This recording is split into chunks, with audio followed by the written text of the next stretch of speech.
What's up, guys? Welcome back to Chef Frankie's Crazy Adventures. Sorry, it's been 12 years, guys, and 2 kids. It's been a long time, but I'm back and we're ready to go, baby. So today we're gonna do fish and chips. My style, I know you may do it differently. That's all right. So first, for the chips, we're gonna start with those. We're using russets, guys. And these bad boys are dirty, so we need to clean them up. Sponges, guys, keep them in handy. They're real cheap. Buy a shit ton of them and keep them wherever. But when it comes to these, we need to clean them. All right, guys, like I said, fish and chips today. We're starting with the russets. They've already been cleaned, dried. I don't know why I dried them because they're just going back in water.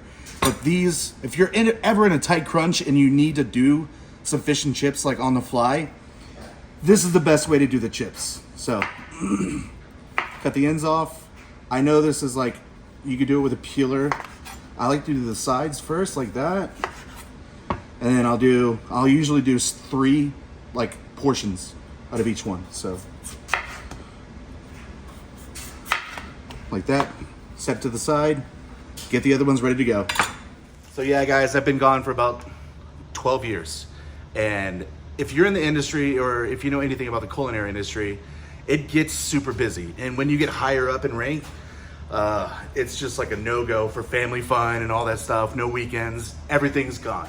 So yeah, that's kind of like the whole gist of where I've been, and not that you care, the whole 10 people that are watching. Potatoes. So in those 12 years, guys, I've actually been a private chef, executive chef, restaurant manager, and operator. Private chef too. Recently, currently, for the last like 6 to 7 years, I've been a private chef for NHL players, CEOs, just professional athletes in general, and it's been really fun. So I can't complain at all, but I want to get back to my roots, and I want to do what's really like in my heart and soul, and it's making videos. I love having fun with you guys, so I want to take you for the ride. So guys, I like to cut these into about 4 portions per each slice here. So it'll look something like this. Skin on, don't care. I'm not gonna peel it again. Here's the potatoes for fish and chips, so no biggie. Good to go. All right, guys, so we have these all diced up now, chopped rather. We're gonna throw them in this bucket, bowl, whatever, and we're gonna cover them with water completely, submerge them so they won't brown and oxidize, because that is no bueno and that's not what we want. Okay, guys, for my fish, I'm actually using Atlantic cod that I got at HEB. Check your local HEB. Hey, I'm not sponsored, but HEB, hit me up. Let's go.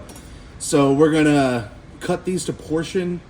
I'm doing this one in 3 because my daughter won't eat super large portions, and these bad boys are super thick. I don't know if you can see that, but super thick. Yummy. Let's go. All right, guys, so now I'm laying the cod on some paper towels so I can dry them out completely before the next step. So just cover them with paper towels and pat them down and dry them the best you can.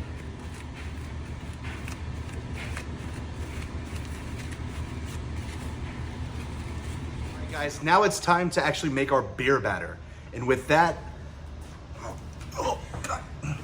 with that being said, I just tripped on my carpet and I almost lost my life, but thank you. Voila. With that being said, you can use whatever beer you want. I don't really drink beer, so all I have on hand is 0 alcohol Heineken. So whatever your choice is, the darker the better, I guess.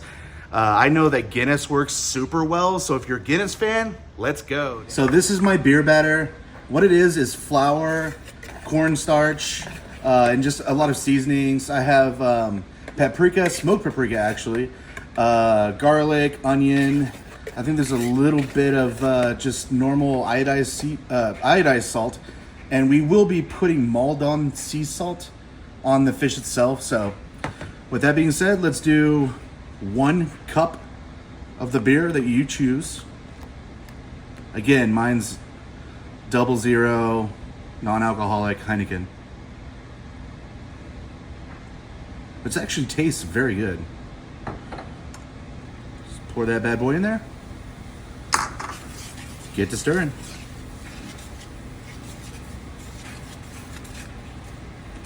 And if you see that it's too, like you can see here how it's too thick, just add more.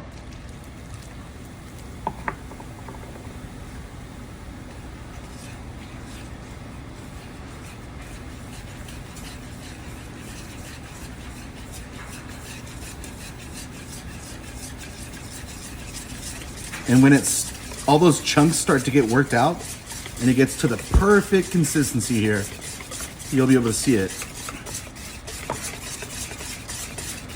And it'll be nice and smooth. Perfect. Let's move on. All right, guys. So here I have some Maldon sea salt from Essex in Britain. We're gonna go ahead and salt these bad boys.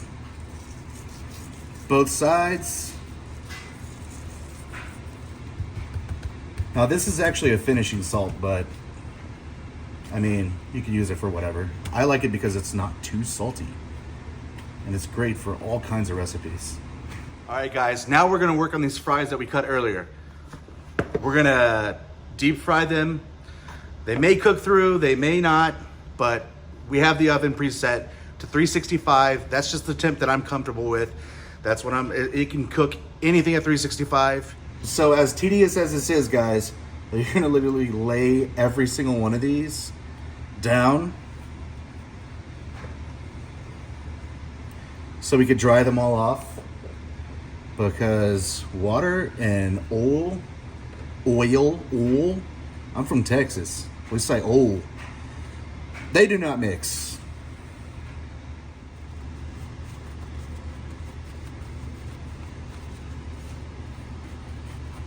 Guys, we're about to fry these bad boys. Are you guys ready? Let's go. All right, guys, so I'm gonna go ahead and toss these into the fryer, these French fries. And the thing is, you don't wanna overcrowd it. So we're not gonna do too many at one time. And by the way, you want your oil at 350 degrees. Like I said, don't overcrowd. That's perfect. You're gonna let those ride for about, honestly, I would say a good 8 to 10 minutes. All right, guys, so these have been in here, actually probably about 15 minutes. I'm gonna go ahead and take them out. I don't have a spider, which you typically would use, but I have this little strainer I'm gonna use. I don't have any of my equipment here, so unfortunately this is what we have to do. So we're gonna have to take these and we're going to be setting them on a sheet pan that I've prepared over here to my right.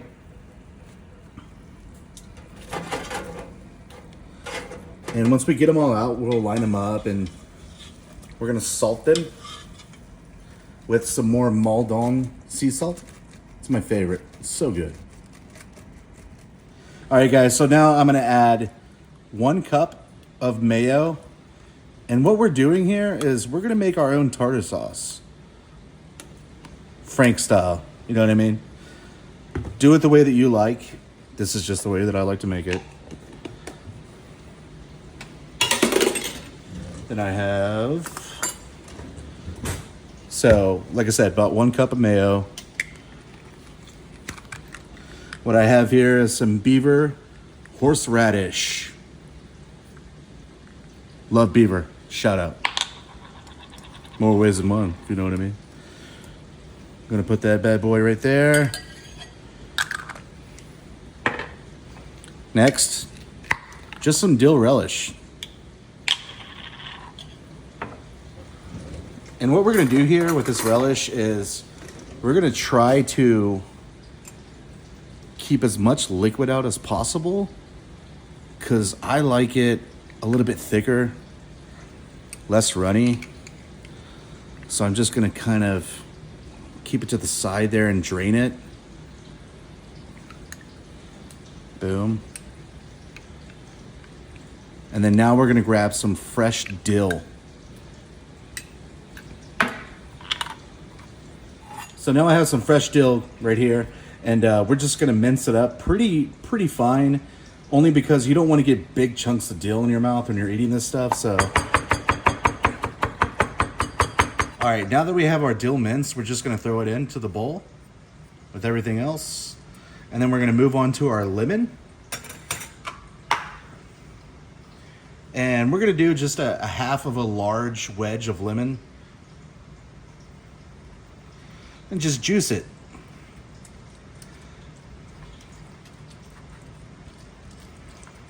Man, I could smell those fries going. They smell so good. So that's juiced. Let's go ahead and take the top off. And that's what we got, folks. Perfect. Everybody in. And with that, we're gonna move on. We have a little bit more Maldon. Guys, I love this stuff. I tell you every time. Maldon sea salt. About 2 pinches. Little pinch of black pepper. And then, guys, this is going to throw you off a little bit, but this is how I like it. So I have to do a little dash smoked paprika. And then a little tiny dash of Old Bay. And man, this stuff is going to be so good.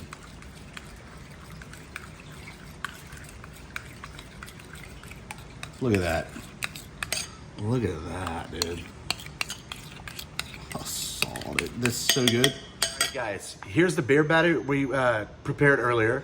And now we're going to dip our cod in it, and we're going to get frying. So let's go. All right, guys. So we're going in the batter first.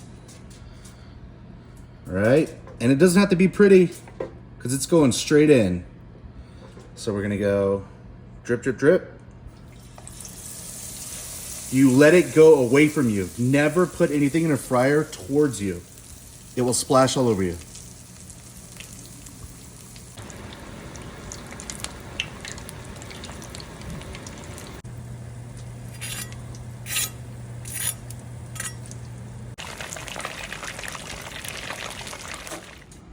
All right, guys, time to plate. So our fish, go ahead and lay that right there. Some of these nice homemade fries. Look at these things, guys. They're so good. Oh, falling everywhere. Look at that. Then we're gonna do a little bit of lemon on top. There we go. A couple lemons like this. Then we are going to add just a couple of microgreens just around, just like that. And then you have a beautiful dish, guys. Look at that. What a good looking dish. All right, guys, so we're done for the day. If you like what you see, like and subscribe. And until then, I'll see you later.